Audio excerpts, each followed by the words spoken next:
నోట్లో ఊరే లాలాజలం గురించి మనం ఇప్పుడు తెలుసుకుందాం. ఈ లాలాజలం వల్ల మనకు ఉపయోగం ఏంటి అది కూడా తెలుసుకుందాం. నోట్లో ఊరే లాలాజలం నోట్లో సల్వరీ అనే గ్రంథులు ఉంటాయి. అంటే ఈ సల్వరీ గ్రంథులు ఏం చేస్తాయి? లాలాజలాన్ని ఉత్పత్తి చేస్తాయి. ఎంత ఉత్పత్తి చేస్తాయి? 1.5 లీటరు లాలాజలాన్ని ఉత్పత్తి చేస్తాయి.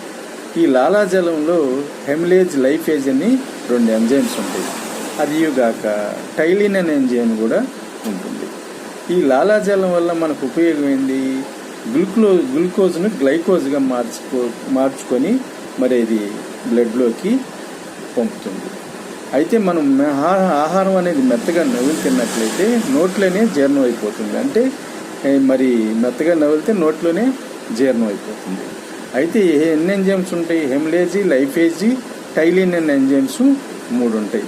హెమిలేజీ, లైఫేజ్ ఏమో గ్లూకోజ్ను గ్లైకోజ్గా మార్చుకుంటాయి. మరి టైలిన్ అనే ఎంజైమ్ పిండి పదార్థాలను చక్కెరగా మార్చుకోగలుగుతుంది. అయితే ఇక్కడ మరి మాంసకృతుల్ని, ప్రోటీన్స్ని మరి ఈ 3 ఎంజైమ్స్ మార్చగలవా అంటే మార్చలేవు. అంటే నోట్లో ఊడే ద్రవం అనేది మరి ఆల్కలీస్కి సంబంధించింది కాబట్టి నోట్లో మాంసకృతులు, ప్రోటీన్స్ అనేవి జీర్ణం కావు. ఓన్లీ పిండి పదార్థాలనే చక్కెరగా మార్చగలిగే శక్తి ఈ 3 ఎంజైమ్స్కి ఉండవు.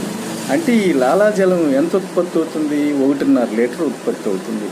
3 ఎంజైమ్స్ ఉంటాయి. హెమిలేజీ, లైపేజ్, టైలిన్ అనే ఎంజైమ్స్ 3 ఉంటాయి. ఈ పిండి పదార్థాలను మాత్రమే చక్కెరగా మార్చుకోగల శక్తి, కెపాసిటీ ఈ 3 ఎంజైమ్స్ ఉండవు. అయితే ప్రోటీన్స్, మాంసకృతులు అనేవి నోట్లో జీర్ణం కావు. అది పొట్టలో గ్యాస్ట్రిక్ జ్యూస్ అని ఉంటుంది.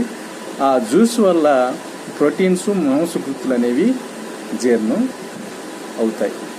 ఇది లాలాజల గ్రంథుల యొక్క కథ. Thank you. Please subscribe and like. Thank you.